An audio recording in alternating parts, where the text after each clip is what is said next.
Nelson ম্যান্ডেলার স্বাধীনতা ও মানবতার প্রতীক। বিশ্ব ইতিহাসে এমন কিছু মানুষ রয়েছেন যারা শুধু তাদের দেশের জন্যই নয়, বরং সমগ্র মানবজাতির জন্য একটি প্রতীক হয়ে ওঠেন।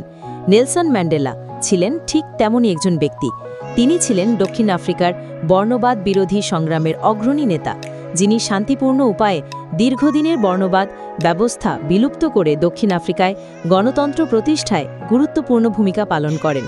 তিনি নিপীড়িত মানুষের কণ্ঠস্বর, সহনশীলতা ও ক্ষমার এক অনন্য প্রতিচ্ছবি।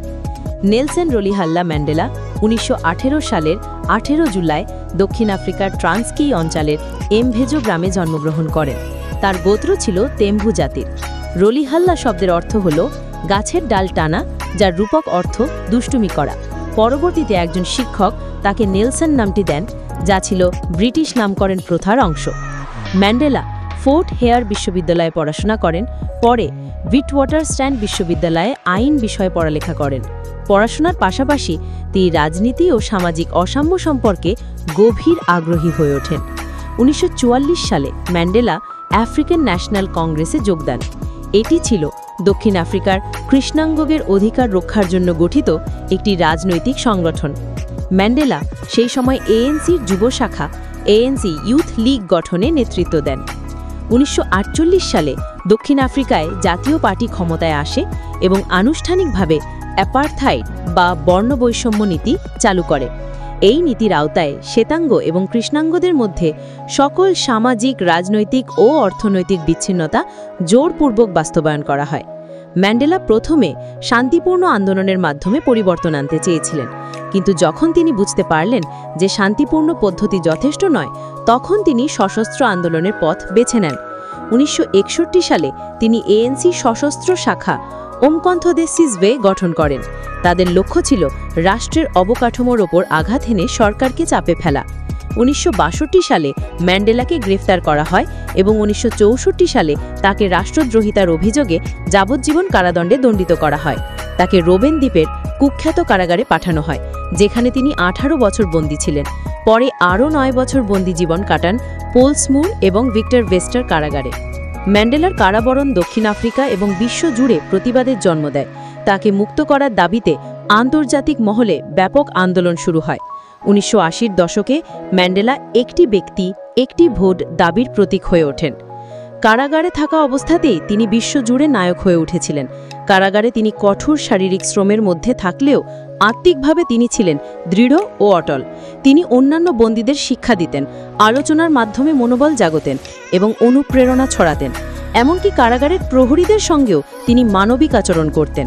২৭ বছর কারাভোগের পর ১৯৯০ সালের ১১ ফেব্রুয়ারি নেলসন ম্যান্ডেলাকে মুক্তি দেওয়া হয়। তার মুক্তির পর দক্ষিণ আফ্রিকায় রাজনৈতিক পরিবেশ দ্রুত পরিবর্তিত হতে শুরু করে। প্রেসিডেন্ট এফ.ডব্লিউ.ডি. ক্লার্ক বর্ণবাদের অবসান ঘটাতে ম্যান্ডেলার সঙ্গে আলোচনা শুরু করেন। ১৯৯৪ সালে দক্ষিণ আফ্রিকায় প্রথমবারের মতো সকল বর্ণের মানুষের অংশগ্রহণে গণতান্ত্রিক নির্বাচন অনুষ্ঠিত হয়। নেলসন ম্যান্ডেলা বিপুল ভোটে নির্বাচিত হয়ে দক্ষিণ আফ্রিকার প্রথম কৃষ্ণাঙ্গ রাষ্ট্রপতি হন। এই নির্বাচনের মাধ্যমে দক্ষিণ আফ্রিকায় বর্ণবাদের আনুষ্ঠানিক সমাপ্তি ঘটে। রাষ্ট্রপতি হওয়ার পর ম্যান্ডেলা একটি উদার ও সহনশীল সরকার প্রতিষ্ঠা করেন। তিনি প্রতিশোধমূলক আচরণ না করে জাতীয় পুনর্মিলন বা ন্যাশনাল রিকনসিলিয়েশনের পথে হাঁটেন। তিনি ট্রুথ অ্যান্ড রিকনসিলিয়েশন কমিশন গঠন করেন, যার মাধ্যমে আগের সরকারের অপরাধগুলো তদন্ত করা হয়, কিন্তু প্রতিশোধ না নিয়ে সত্য প্রকাশের উপর গুরুত্ব দেওয়া হয়।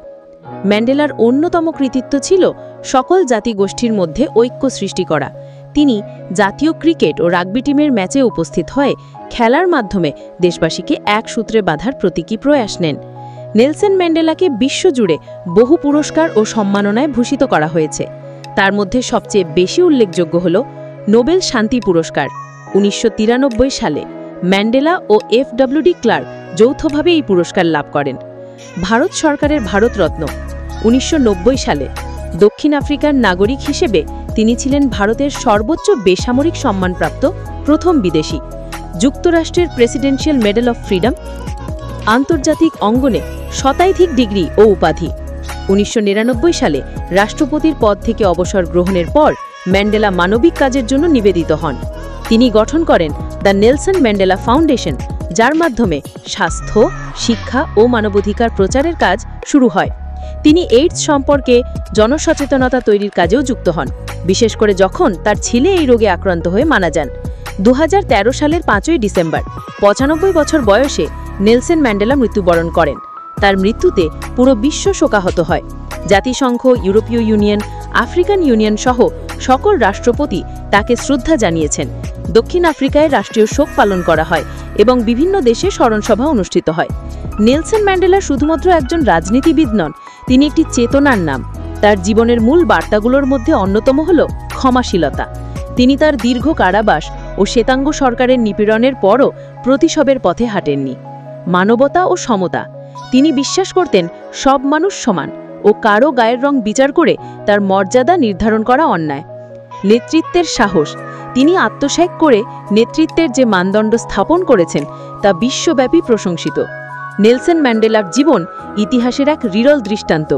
তিনি দেখিয়েছেন কিভাবে একজন মানুষ অন্যায়ের বিরুদ্ধে দাঁড়িয়ে পুরো জাতিকে বদলে দিতে পারে।